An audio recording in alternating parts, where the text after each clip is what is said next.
Tenemos en conexión al licenciado en análisis de sistemas, Orozco Ismael. ¿Qué tal? Bienvenido. Muchas gracias, Luisa. Bueno, te voy a presentar, ¿te parece? Y luego arrancamos con algunas preguntitas. También es estudiante del doctorado de áreas de ciencia de la computación en la Universidad de Buenos Aires. Investigador, categoría 5, área de ingeniería en el programa de incentivos a docentes investigadores de la Secretaría de Políticas Universitarias. Docente universitario, participación en diferentes publicaciones y proyectos de investigación, como así también vinculaciones a partir del dictado de talleres. Bienvenido entonces, Ismael, a este espacio de encuentro y socialización. Bueno, muchas gracias, Luisa. Muy contento de poder estar participando dentro de las primeras jornadas de la escuela, cuál es justamente donde yo cursé, ¿no? La secundaria. Exactamente. Antes de escuchar tu presentación, resulta casi obligatorio justamente señalar que sos alumno de la escuela técnica, ¿sí? Sí, así es, así es. Sí, ahí ¿Y estuve cursando los 6 años. qué experiencias escolares vividas en esta institución han incidido en el trayecto de tu formación? Eh, Bien, bueno. Quiero destacar que cuando yo estuve en la secundaria, habían dos ramas, que eran la electrónica y la electricidad. En este caso yo estaba cursando la técnica en electrónica. Por suerte, en los últimos años, en la materia de computación, ¿sí? Empezamos a ver un poco los elementos básicos para comenzar a programar. Y, y bueno, eso me abrió un poco el panorama como para irme por este camino, ¿sí? Entonces, una vez que salí de la secundaria, bueno, me decidí por estudiar la carrera de la licenciatura en análisis de sistemas en la universidad. Pero ya venía con ese plus que en el quinto y sexto año habíamos visto un poco de programación, así que no era totalmente nulo.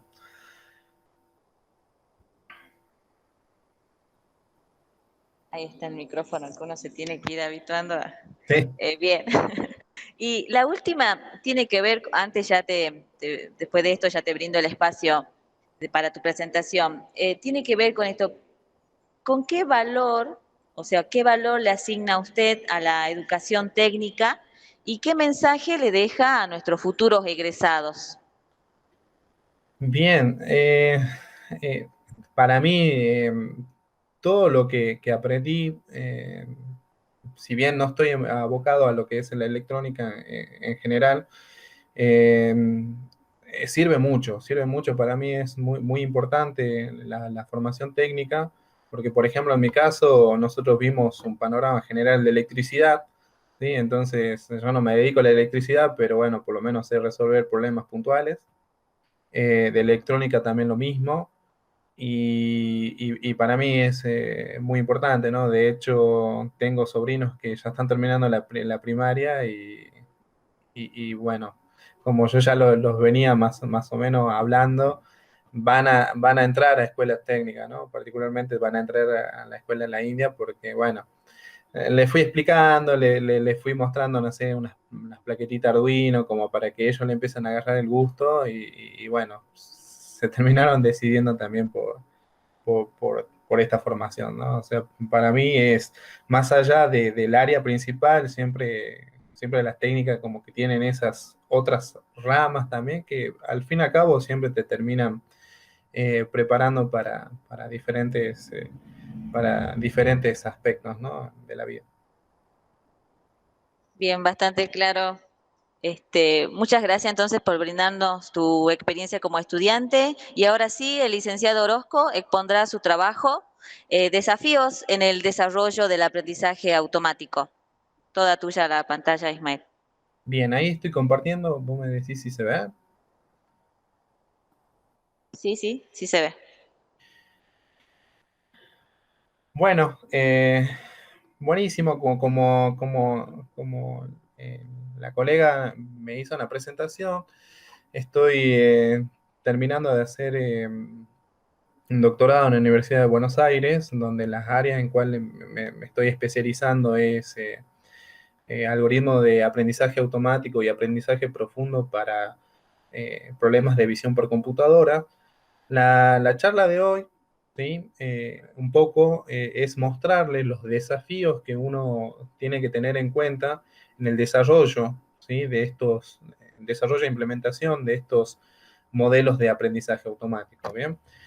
Eh, la charla va a estar estructurada con tres ejes, ¿sí? Una introducción donde, bueno, simplemente darle un contexto del por qué surge la necesidad de que tenemos de incluir estos algoritmos de aprendizaje automáticos, ¿sí?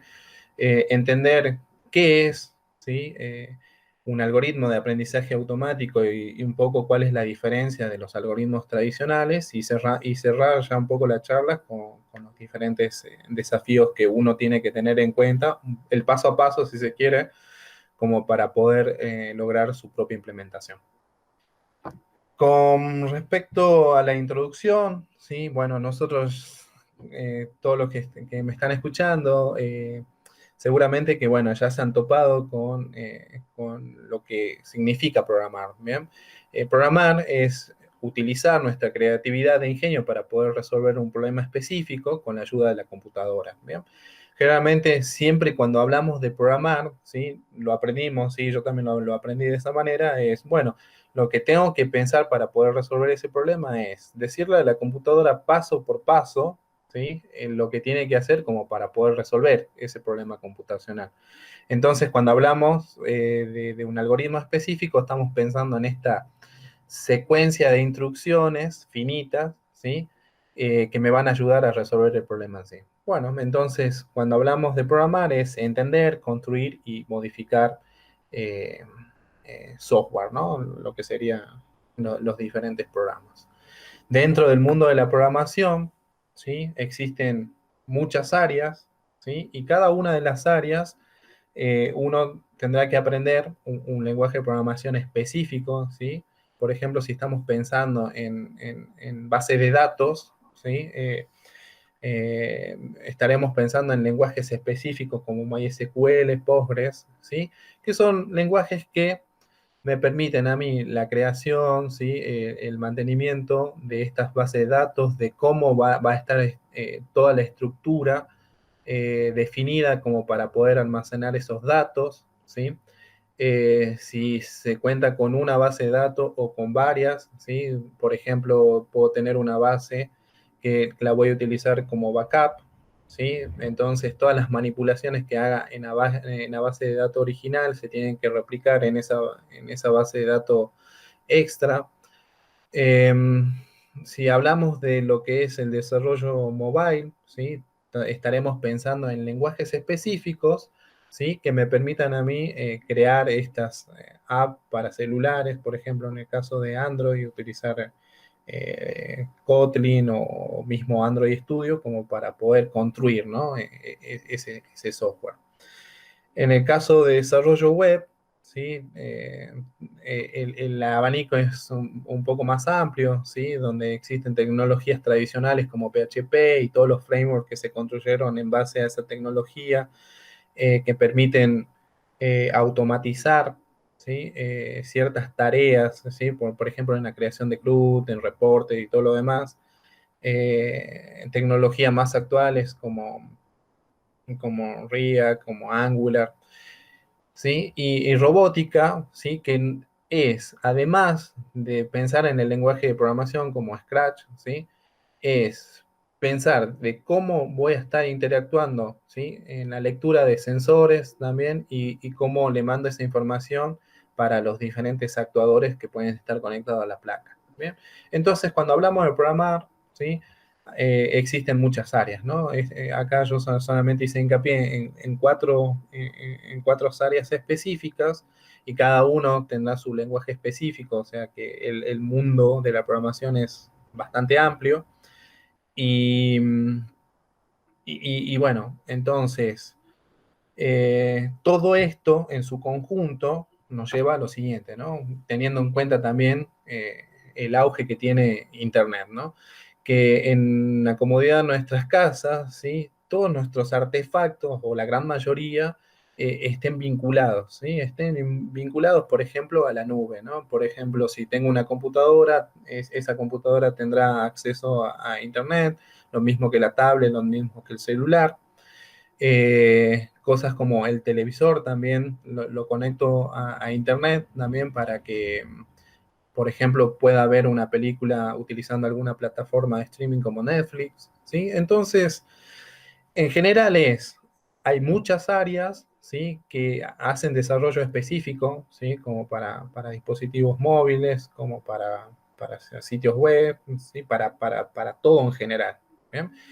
Y en general estamos pensando en estos programitas, no sé, transaccionales, donde, bueno, en Netflix cómo se va a ver la cartelera, de qué tamaño, todo para que sea lo más homogéneo posible, lo mismo que para, no sé, por ejemplo, una aplicación de Facebook que entre bien en la pantalla y todo lo demás. Eh, en este punto, ¿sí? Y gracias a lo, a- o- gracias a lo que es Internet, entonces se tiene mucha información, ¿no? Hay un volumen exponencial, ¿sí? Que se logra y es información, ¿sí? Que uno puede ir obteniendo de la manera de que un usuario se maneja en Internet. ¿Bien? Entonces, para resolver todo esto de cómo va a ser la interfaz, todo lo demás, bueno, está toda esa área que nosotros estamos acostumbrados, pero por ejemplo, ¿no? El propietario de Netflix, como prioridad uno tendrá pensado, ¿sí? Subir a su cartelera nuevas películas, nuevas series. Bueno, ese es, si se quiere, su temática principal. Pero también, como cuenta con la información, es cómo yo puedo saber si un usuario específico, ¿sí? De mi plataforma, eh, que yo sé cuáles son las películas que le gustan, cuáles son las series que le gustan, ¿sí? También cuáles son las películas que no le gustan, es agarrar una película y recomendarle a ese usuario, ¿sí? Pero no recomendarle cualquier película, ¿no? Porque si sería cualquier película, es agarrar en aleatorio una película de las que tengo disponible y decirle, ¿te interesa esto? ¿Sí? Sino ir un poquito más, ¿sí? Agarrar una película, pero tener una cierta probabilidad de éxito, ¿sí? Sugerirle al usuario una película, pero sabiendo que hay muchas chances que esa película sí le guste, ¿bien? Entonces, ahí, ¿sí? Lo que tengo que estar pensando es, bueno, cómo construyo un algoritmo que se encargue de esa tarea, ¿sí? Ya es bastante específico porque cada uno de los usuarios tendrá un gusto bastante particular y diferentes unos de los otros, ¿sí? Ya no es una cuestión de estética, de interfaz, de cómo guardo la información en mis bases de datos, sino que es un poquito más, ¿sí? ¿Cómo hago para saber si esa película eh, que estoy recomendando, ¿sí? Le puede gustar? Lo mismo pasa con plataformas como, eh, como las de donde pasan música, ¿sí? Donde yo agarro una canción, por ejemplo, una canción nueva de algún artista y digo, bueno, ¿a quién se la puedo recomendar porque sé que le puede gustar? ¿Bien? Bueno, entonces, si sé que hay una persona que, no sé, escucha cumbia, cuarteto, todo lo demás, una, una canción de ese género, por ejemplo, y se la podés recomendar y hasta ahí nada más. ¿Bien? Pero en el caso de la película también, ¿no? O sea, si yo sé que a la persona le gustan películas de acción, películas de guerra, si es de ese estilo, de ese género, se la podré recomendar. Ahora, el usuario es bastante particular y no solamente me puedo guiar por eso, ¿no? Porque si no, ahí sería bastante sencilla la cuestión. Podría pensar si, no sé, a lo mejor las películas que ve son de diferentes géneros, pero no sé, coincide en lo que es el director de la película. Bien, entonces hay muchos aspectos que ese algoritmo tendría que tener en cuenta como para agarrar una película y tener sí, cierta probabilidad de éxito que le guste a un usuario determinado. ¿Sí? Entonces, fíjense en que ya no estamos pensando tanto en lo tradicional, sino que es un algoritmo específico que tiene que resolver una tarea específica que es una recomendación. Lo mismo pasa con Facebook, ¿no? Por ejemplo, yo subo una imagen, solamente la tiro, la tiro ahí, no etiqueto nada y después solo Facebook lo que hace es, dice, acá hay una persona, o sea, hace un recuadro de la cara de la persona y dice, esta persona tal vez es Pepito, ¿sí? Quiere que la etiquete.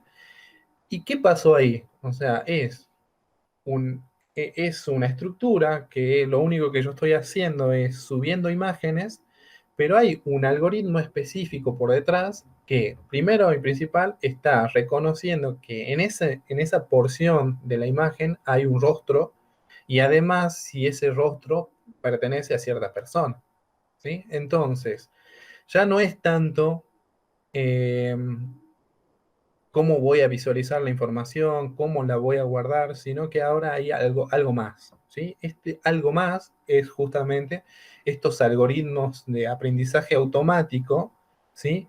Que resuelven ciertas tareas específicas. Bien, entonces, fíjense, en cierto punto empezamos a tener la necesidad de plantearnos cosas extras como esto, sí, así como estos ejemplos hay muchos más, donde nosotros en la vida cotidiana siempre tenemos contactos con estos tipos de algoritmos, ¿no? Por ejemplo, yo entro al home banking y me aparece un chatbot donde me sugiere ciertas tareas. Bueno, esa en realidad no es una persona que está del otro lado, sino que es un algoritmo específico.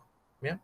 Entonces, fíjense, en algún punto, bueno, necesitamos, ¿sí? Estos algoritmos. Los algoritmos es realizar estas tareas específicas, ¿no? Ver dónde hay una cara, cómo recomiendo una película, cómo recomiendo una canción, y así con muchos ejemplos más.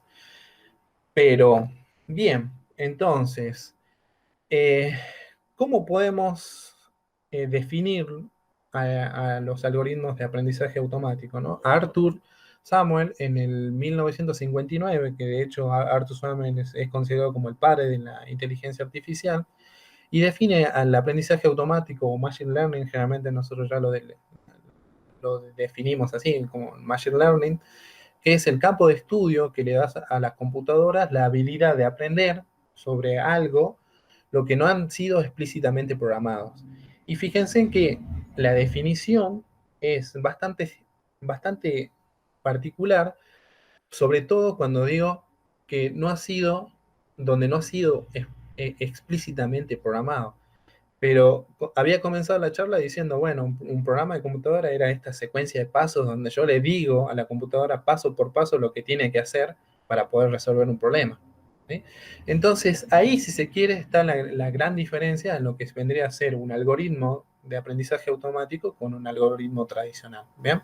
Es decir, bueno, yo te voy a generar, ¿sí? De alguna manera, eh, toda la experiencia que vos puedas aprender, ¿sí? Para resolver una tarea específica, ¿no? Bien, entonces, pasando en limpio, podemos pensar que una programita va a aprender de una experiencia que yo le tengo que brindar a resolver una tarea específica, ¿sí? Hasta ahí. Entonces, por un lado tengo la experiencia, por el otro lado tengo la tarea específica que tiene que resolver mi algoritmo, ¿sí? Pero con eso no alcanza, ¿no? Porque yo puedo decir, bueno, agarro cualquier película y le digo, Tomás, te recomiendo esto, Tomás, te recomiendo esto. Bien. En realidad también una tercera pata de esta mesa es el rendimiento, es decir, bueno, mi algoritmo, ¿sí? Tiene que de alguna manera aprender a realizar esa tarea, ¿no? Automatizar esa tarea. Bien, tengo que evaluar, ¿sí? De alguna manera para saber si mi algoritmo está aprendiendo o no a realizar esa tarea. Bien, eso nosotros lo conocemos como medida de rendimiento. Y finalmente, nuestro algoritmo, ¿sí? de aprendizaje automático, nosotros decimos que generaliza, es decir, que aprendió, es cuando puede realizar esa tarea, ¿sí? Y esa tarea, ¿sí? Mejora el rendimiento, ¿sí? Teniendo en cuenta toda la experiencia previa, ¿sí? Como para bajarlo en un ejemplo, un algoritmo específico para filtrar los spam en un correo, ¿sí? Fíjense en que cuando yo entro a Google tengo una carpetita de spam, ¿sí? Entonces, la tarea específica, ¿sí?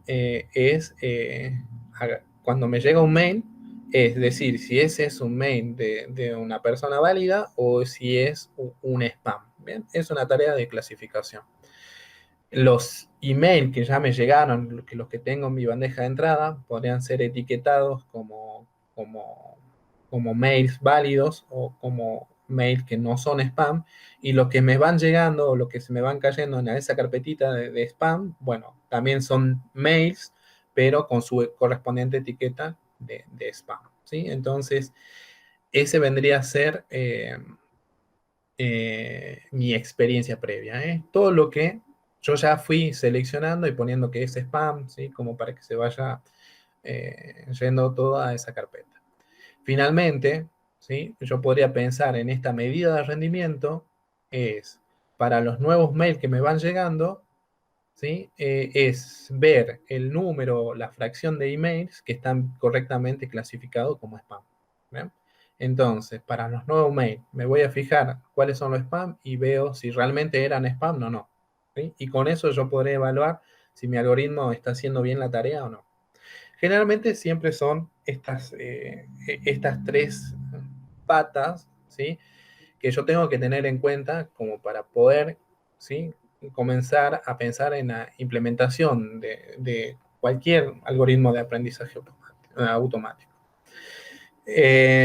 Bien, en esta charla, yo en lo que son los algoritmos de aprendizaje automático hay, ¿sí? Muchísimas, ¿sí? Muchísimos muchísimas herramientas. Yo me quiero centrar en lo que son las redes neuronales, ¿no? Las redes neuronales lo que buscan es tratar de simular, ¿sí? El comportamiento que tienen las neuronas de las personas para aprender una tarea específica, ¿bien? En este caso, las redes neuronales tradicionales, ¿sí? Están formadas por diferentes capas y cada una de esas capas tienen un cierto conjunto de nodos. Estos nodos, ¿sí? Cada uno de los nodos tiene una forma esta, ¿no? Que está acá. Y fíjense que tenemos una capa de entrada que es de mi red neuronal, es la que va a recibir información del exterior, ¿sí? Esa información es la que yo necesito procesar.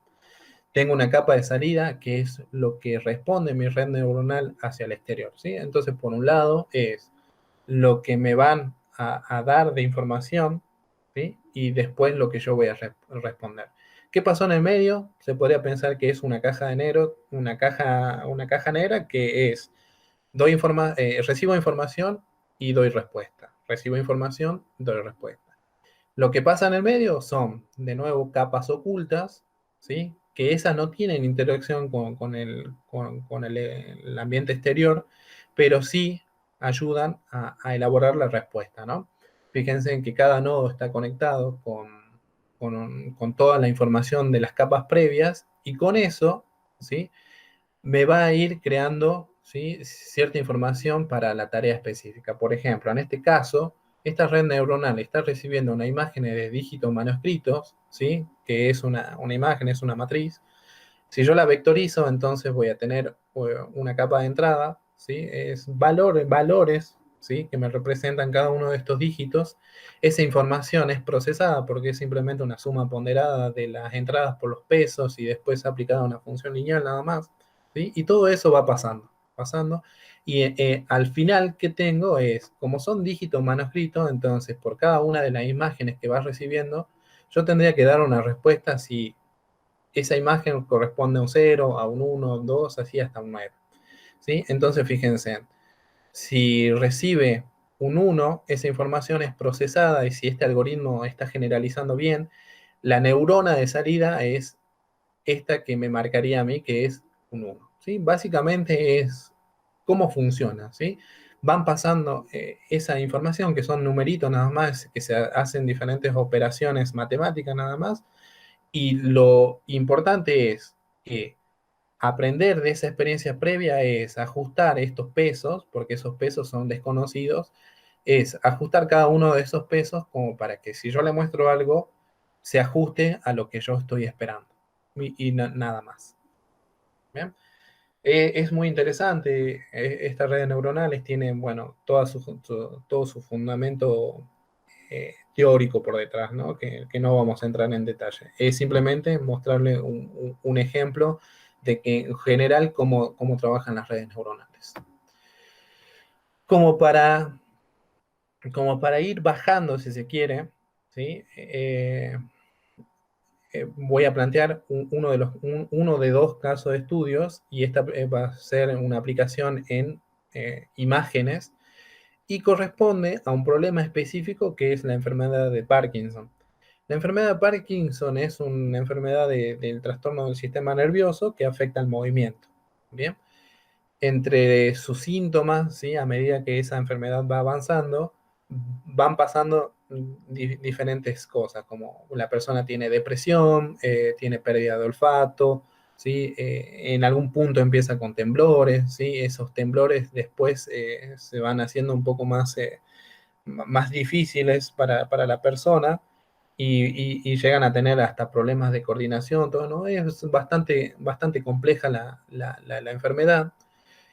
Y si bien la enfermedad no tiene una cura, es importante que una detección temprana, ¿sí? Del mismo, junto con la medicación, van a permitir, ¿sí?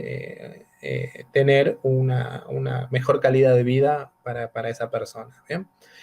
En cuanto en cuanto a diferentes maneras de evaluar si una persona tiene o no tiene Parkinson, yo me voy a centrar en una.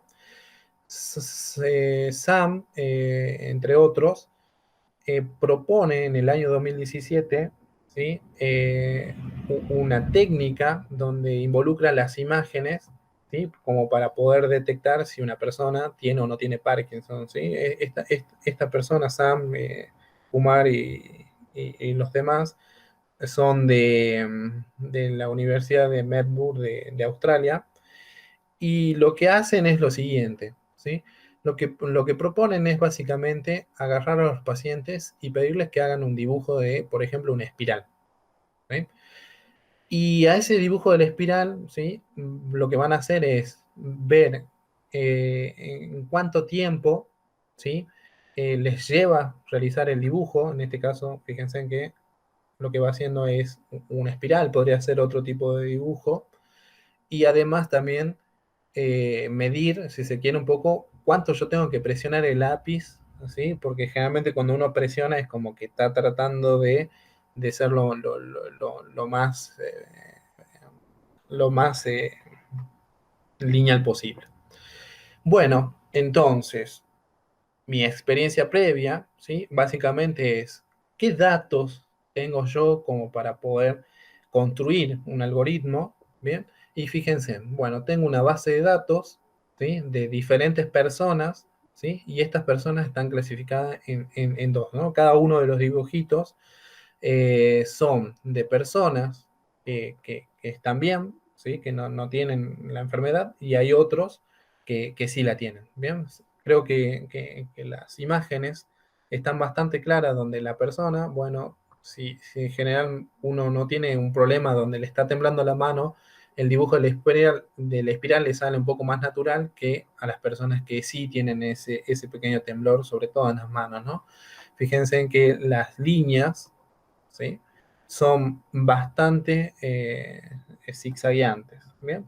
Entonces, lo que para nosotros es, si se quiere, algo relativamente fácil, ¿sí? Porque yo hago una inspección visual nada más de esto, ¿sí? Y me está quedando claro, ¿sí? cuáles son las personas que tienen Parkinson de las que no. ¿Sí? Ahora, como estamos tratando de construir, quiero construir un programita que yo le pase una imagen, así como en la diapositiva anterior le mostraba dígitos manuscritos, bueno, yo te voy a pasar, ¿sí? A mi algoritmo, ¿sí? Le voy a pasar una imagen y quiero que me des como respuesta si esa persona tiene Parkinson o no tiene Parkinson, ¿sí? Es un problema binario. ¿Ven? Entonces, fíjense, ya no es el problema donde voy a recibir, no sé, un valor un numérico, un string, ni nada, sino que ahora estoy recibiendo una imagen. Bien.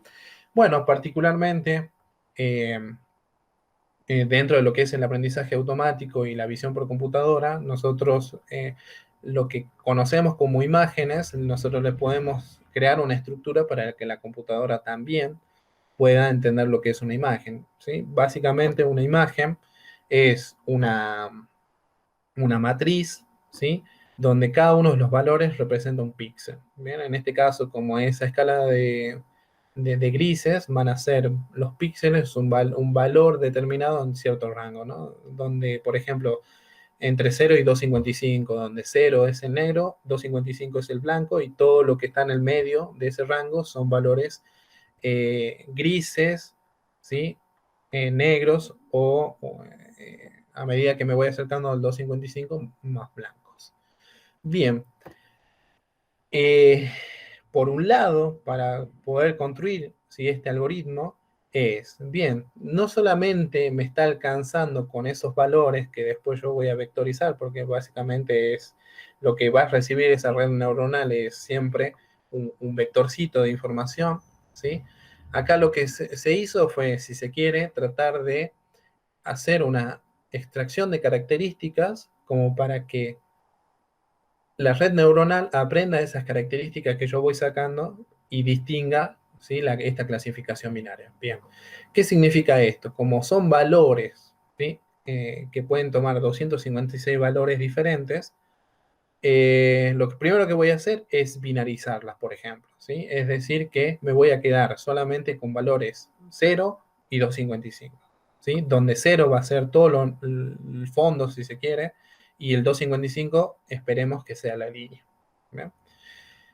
En este caso, ¿sí? Fíjense en que no solamente estoy tomando la imagen binarizada, ¿sí? Es una simplificación de la imagen, sino que también estoy tomando, si se quiere, los ángulos, ¿sí? Que se va construyendo en cada uno de los píxeles con respecto a su entorno. Es simplemente, bueno, esto se conoce como HOG, que es el cálculo de los histogramas de gradientes, es decir, que para un píxel determinado y sus vecinos yo puedo saber en qué dirección iba. Entonces, con eso voy a ir construyendo algo parecido, ¿bien? Que era estos espirales. ¿Sí? Es como para darle más información, ¿sí? De los ángulos de cada una de las líneas que encontró dentro de la imagen. Si vectorizo eso, entonces hace un rato lo que tenía eran píxeles, bueno, ahora tengo algo un poquito más complejo. Vectorizo eso, alimento mi red neuronal, ¿sí? En la capa de entrada, después tengo la capa de salida, perdón, la capa de salida, donde, ¿sí? Antes tenía 10 posibilidades que eran dígitos del 0 al 9, bueno, ahora solamente tengo dos neuronas porque una es la que se va a activar si lo que está viendo en entrada es una persona con Parkinson, ¿sí? O se va a activar la segunda si es una persona que no tiene Parkinson. ¿Bien? Entonces, ya tenemos, en este caso, la experiencia previa, que es simplemente contar con una base de datos de información, que no es solamente la información, sino que a qué clase pertenece. ¿Sí? Tengo que todos estos pertenecen a una clase que son las de no Parkinson y todas estas que son las de no Parkinson. Bien, ¿qué es lo que está faltando entonces? Ya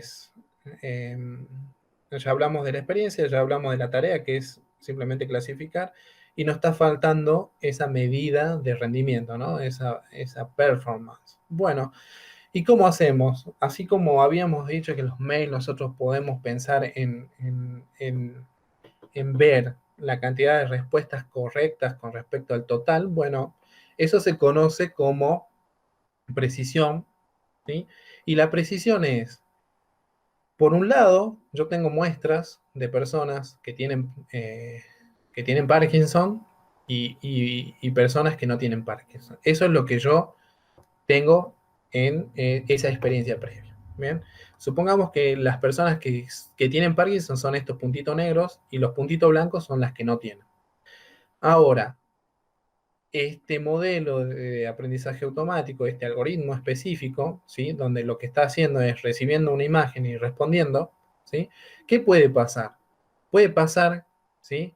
Lo siguiente, lo que me predice, ¿sí? Este modelo es todo lo que está dentro, ¿sí? Es personas que tienen Parkinson y todo lo que está fuera del círculo, personas que no tienen Parkinson. Si así eh, si así es el tema, entonces yo puedo tener eh, puntos o muestras que están bien clasificadas y puntos que no. Es decir, que si mi algoritmo está respondiendo que todas estas imágenes, ¿sí? tienen Parkinson y efectivamente como son puntitos en negro son personas que tenían Parkinson, significa que son personas que yo estoy contestando bien, que efectivamente tenían Parkinson y tengo de la información previa que tienen Parkinson. ¿Ven? Esos son los verdaderos positivos. ¿Qué pasó con estos? Es que mi algoritmo están diciendo que no tienen Parkinson, perdón, que tienen Parkinson, pero en realidad no lo tienen porque son puntitos en blanco. ¿Sí? Entonces, esos puntos están mal clasificados. Luego, todos estos puntos en blancos que están por fuera del círculo, ¿sí? Mi algoritmo lo que está respondiendo es que no tienen Parkinson y efectivamente son personas que no tienen Parkinson. Por lo tanto, tenemos los verdaderos positivos y los verdaderos negativos, ¿no? Son personas que tienen Parkinson y efectivamente mi algoritmo está diciendo que tienen Parkinson.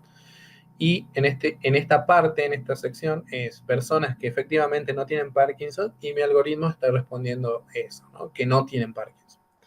¿Qué pasa con todos estos puntos que están por este lado? Son personas que sí tienen Parkinson porque son puntitos en negro, pero mi algoritmo está diciendo que no. ¿Sí? Por lo tanto, todos estos puntos y todos estos puntos que están en la sección roja son los que están más mal clasificados. Con esa información yo puedo saber, ¿sí? el grado de precisión. ¿Bien? Si tengo 100 muestras y 80 quedaron como bien clasificadas, ya sea porque son verdaderos positivos o verdaderos negativos, pero el total es 100, entonces mi algoritmo de aprendizaje automático tiene un 80% de precisión. ¿Sí? Es decir, que de 100, 80 está contestando bien. El 20 está contestando mal. Bien, con este pequeño modelo, ¿sí? Yo entreno un algoritmo y estoy obteniendo un 80%, que es justamente lo que estaba pasando. ¿Sí? Es decir, que, bueno, como para que también tenga sentido, porque en la definición me dice es que aprenda de la experiencia previa. ¿Sí? Es decir, que aprenda a generalizar, porque va a aprender con esas muestras que yo le estoy mostrando. Con toda la información nueva, ¿sí? Yo voy a poder saber esa precisión, ¿sí? Por lo tanto, los datos uno lo tiene que dividir en lo que va a ver el algoritmo para aprender y lo que yo voy a utilizar para poder medir el rendimiento. ¿Bien? Pero entonces, fíjense, cuando hablo de que un algoritmo aprende, es simplemente, en este caso, tiene que aprender, ¿sí? ¿Cuáles son los valores de esos pesos sinápticos, ¿sí? Como para que estos, ¿sí? Estas imágenes, ¿sí? Me dé como respuesta lo que yo sé de manera previa. ¿Bien? Entonces, no es solamente armar el modelo, sino que lo tengo que entrenar, ¿sí? Tengo que ir ajustando cada uno de los pesos, ¿sí? Como para que se ajuste cada una de las entradas con respecto a la salida que yo estoy esperando.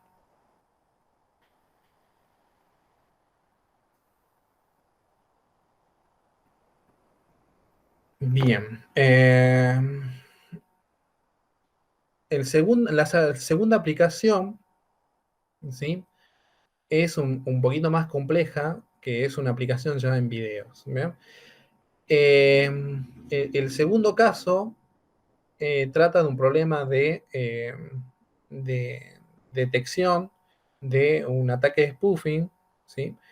Que básicamente es un sistema biométrico, ¿sí? Trata de saber si una persona que se está parando frente de la cámara es una persona real o es una persona que está fingiendo ser otra, ¿sí? Por ejemplo, tengo una persona, tengo que primero saber dónde está la cara, ¿sí? Y tengo que construir un algoritmo, ¿sí? Que sepa diferenciar la cara de una persona con respecto a si es una persona que está poniendo una foto de otra, ¿sí? E incluso algo un poco más complejo es que le recortó, ¿sí? La porción de los ojos, se la puso como tipo careta, ¿bien? Y le da como un poco más de vida, ¿no? Porque empieza a parpadear y es como que estaría la persona. Entonces, fíjense, no es tan sencillo como, bueno, es esto con la imagen, porque en realidad si es una foto, ¿sí? Que yo tengo así, a lo mejor no hay mucho movimiento, pero si ya le estoy haciendo agujeros en los ojos y estoy parpadeando, entonces el problema es mucho más grave, ¿bien? Como para que mi algoritmo trate de aprender. Bien, ¿qué podemos hacer? Lo primero es, bueno, tengo que conseguir información, en este caso videos, ¿sí? De personas que yo pueda identificar que son personas en realidad, por lo tanto va a estar asociado a un acceso legal, un ataque simple, que es solamente la imagen y de hecho un movimiento así de la foto y nada más, o este con los ojos, ¿bien? Primero y principal, debería pensar en dónde está la cara. ¿Bien? Por suerte, dada una imagen y que un algoritmo te responda dónde está la cara, eso ya es un problema casi resuelto. Hay algoritmos bastante precisos como el algoritmo de violación, donde simplemente si es la cara frontal, ¿sí? Yo ya puedo directamente tener esa información, ¿sí? Fíjense en que en este caso tengo un recuadro de dónde está la cara. Acá también y acá también. En los tres casos, eso ya es un problema resuelto. Eso no es un problema. Ahora, lo que voy a hacer es, ya no estoy pensando en una imagen y cómo voy a construir, ¿sí? Un feature a partir de una imagen, sino que es un video. O sea que son muchas imágenes. ¿Bien?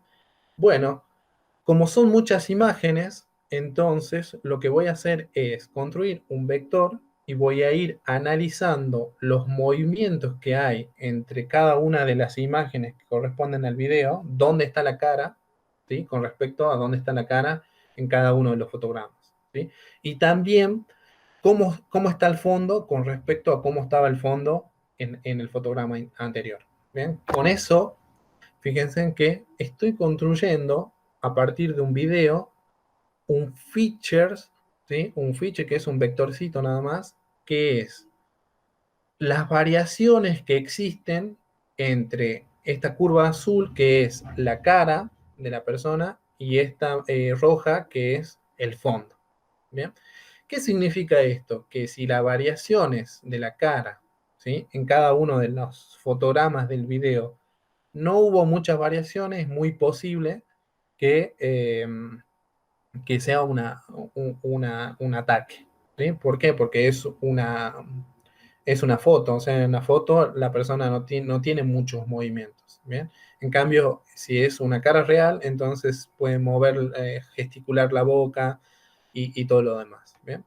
Y el fondo también como para tener en cuenta el contexto. Entonces, ¿qué hicimos? Simplificamos mucho el problema porque ya no estamos pensando en el video, sino que estamos pensando en cómo varía, ¿sí?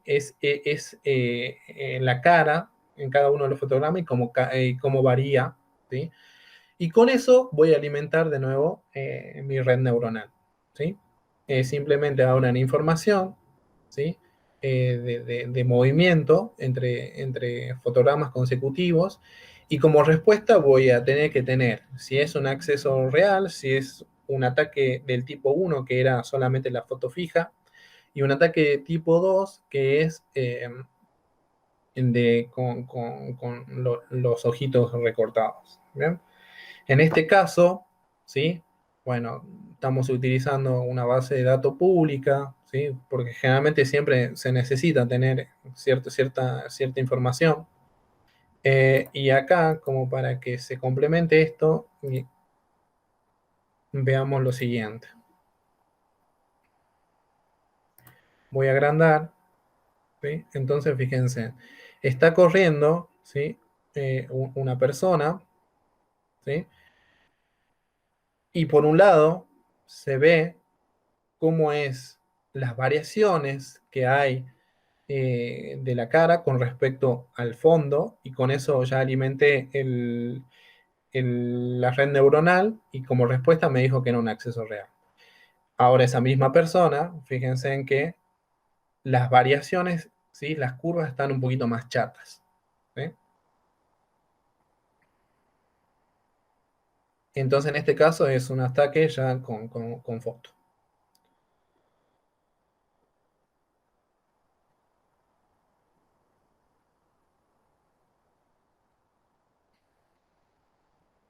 Fíjense en este tercer caso, ¿sí? Donde encima que le cortaron el ojo como que le puso bastante precisión para hacer el parpadeo, donde justamente se podría confundir tranquilamente, ¿sí? A un algoritmo, ¿no? Entonces, no es solamente concentrarse en la cara, sino también cómo está actuando el fondo. Bueno, acá hay otro ejemplo, ¿sí? Y lo loco de esto es que no solamente estoy pensando en personas, a ver, ¿sí? Fíjense en este. O sea, este es increíble porque encima como que la imagen tiene anteojitos y es muy, muy difícil que un algoritmo se dé cuenta, ¿no? Bueno, con respecto a esta implementación, ¿sí? Y a este enfoque particular, que es un enfoque bastante sencillo, ¿sí? Se logran resultados también que superan el 80%. Bien, o sea que lo que quiero mostrar es en aprendizaje automático es, yo me estoy concentrando o le di un ejemplo de lo que sería clasificación en imágenes, clasificación en video, pero podría ser cualquier tipo de problema, ¿no? Por ejemplo, para pensar en la construcción de un algoritmo de Machine Learning, el primer paso que yo tendría que pensar es, bueno, ¿de dónde saco los datos? Bien, y qué es lo que quiero hacer. ¿Sí? Y por ejemplo, si quiero clasificar imágenes, como por ejemplo esto de los espirales, como lo de los videos, eh, podría ser de otra área, no necesariamente de visión por computadoras, porque por ejemplo, podría decir, bueno, lo que quiero hacer es, dada las voces de las personas, ¿sí? Estudiar el nivel emocional de las personas, ¿no? Si esa persona está contenta, si está triste, si está desesperada. Bien, eso. Entonces necesito tener una base de datos, generalmente una base de datos bastante robusta, donde tenga la información que me diga, estas personas están enojadas, estas personas están tristes, estas personas están contentas. Después, bueno, ¿qué tengo que hacer? Es ver cómo codifico esos datos. ¿Bien? Por ejemplo, otra es, quiero agarrar, no sé, volúmenes de Twitter y saber si en algún determinado momento esas personas están tirando comentarios que son positivos o que son negativos. ¿Sí? Em, con eso, ¿sí? Eh, tengo que tener justamente esa información. ¿Sí? Entonces, ¿de dónde saco los datos? ¿No? Lo bueno es que existen muchas bases de datos públicas, generalmente siempre hay una gran cantidad, plataformas como Kaggle, lo que dan es diferente dataset para diferentes problemas, ¿no? Y de hecho ahí publican challenge, ¿sí? Para resolver diferentes tareas específicas. El segundo paso es, bueno, justamente cómo codifico los datos, ¿bien? Yo en el primer caso apliqué, no sé, binarización más algo extra, pero pienso que las imágenes simplemente yo lo que veo como un perrito, en realidad la computadora lo que ve es una matriz de valores nada más. Entonces tengo que tratar de sacar esa información para que la computadora aprenda. Si son, eh, si son twitters, ¿sí? Si son tweets de personas, tengo que agarrar esa información y, y traducirla a algo, o sea, a algo numérico. Por ejemplo, a un vector de palabras donde cada una de las palabras van a tener un peso o van a tener su representación, ¿sí? En un vector de palabras. ¿Bien? Si es el audio, ¿sí? Lo que nosotros escuchamos, lo que podemos hacer es aplicar diferentes algoritmos como para poder hacer que nuestro algoritmo aprenda, ¿sí? De esas entradas, ¿no? Generalmente siempre no es el perrito, no es las palabras, no es el sonido, sino que es una codificación, ¿sí? Porque la computadora lo entienda de mejor manera. Segundo, bueno, ¿qué es lo que necesito hacer? ¿Cuál es la tarea? ¿Sí? Es un problema de clasificación, es decir, necesito distinguir ciertas muestras de otras, ¿sí? Es un problema de regresión, ¿sí? Es decir, bueno, tengo todo esto que está pasando en los últimos años, bueno, quiero saber qué pasa el año que viene con algo, por ejemplo, con el dólar, ¿sí? Entonces, eso es una regresión, es una estimación de lo que puede pasar al futuro, teniendo en cuenta toda la información previa.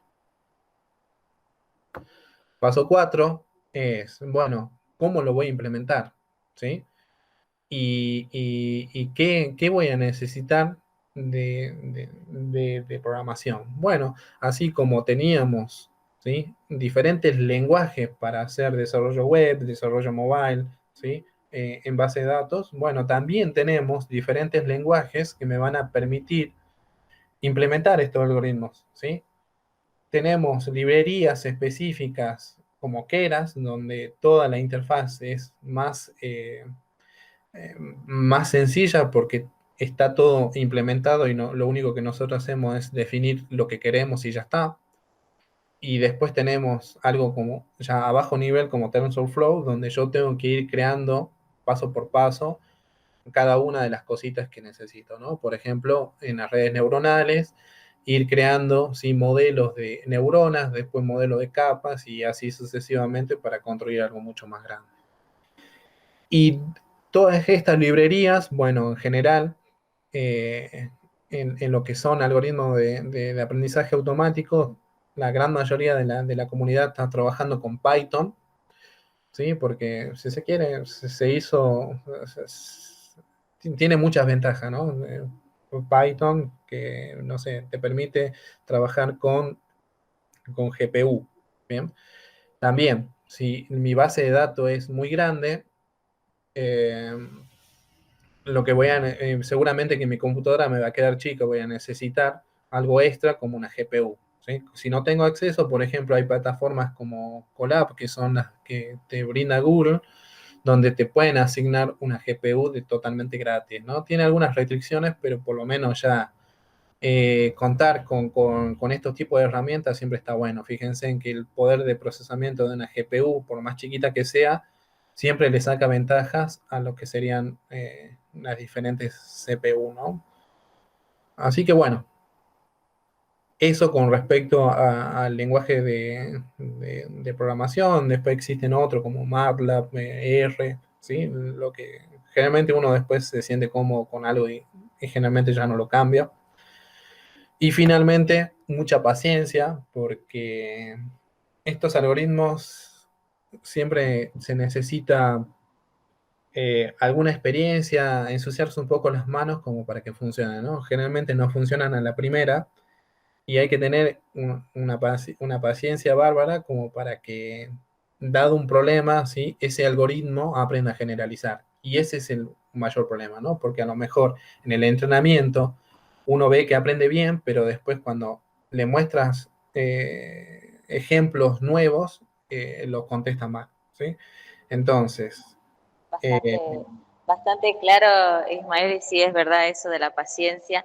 Y lo que, bueno, ya tenemos también a nuestro próximo invitado, así que, bueno, mira, unas cositas que sí, quedaron bastante claras con tu exposición, que tiene que ver esto que los usuarios entonces somos los que hacemos esa parte de experiencias. Nosotros ingresamos esos datos por lo que yo pude entender, o sea, al dar me gusta, al elegir cierto tipo de canciones que la vamos repitiendo después claro. de los días, y eso va generando esa alimentación de estas redes neuronales. Exactamente, ¿no? Yo me centré en lo que son las redes neuronales, pero podrían haber sido otros tipos de modelos, ¿no? Por ejemplo, modelos de aprendizaje profundo, no necesariamente siempre están involucradas las redes neuronales. En mi caso, son porque a mí me gustan mucho, pero sí, o sea, ¿por qué hay tanta información? Es porque nosotros la estamos generando y las mismas plataformas, ¿sí? Van Nos las piden, guardando, exigen van, información. sí, pero van guardando, por ejemplo, si yo estoy navegando en Facebook, ¿sí? Y de repente puse buscar, no sé, zapatilla, topper, ya está generando una información que se está guardando en algún Exacto, lado, ¿sí? Como para saber que si a mí me gusta tal cosa, que no me gusta. De hecho, por ejemplo, si yo puse en Google zapatillas, después mismo Facebook ya me está ofreciendo, no también, sé, exacto. diferentes propagandas de zapatillas, todo lo demás. Entonces, ese volumen de información lo generamos nosotros porque utilizamos las redes sociales, utilizamos los navegadores y todo lo demás. Antes no se guardaba, pero ahora se guarda hasta los clics que uno hace en la pantalla. Es verdad. Bueno, Ismael, agradecida por tu participación, por tu propuesta, así bastante interesante y bastante clara. Dale, muchas gracias.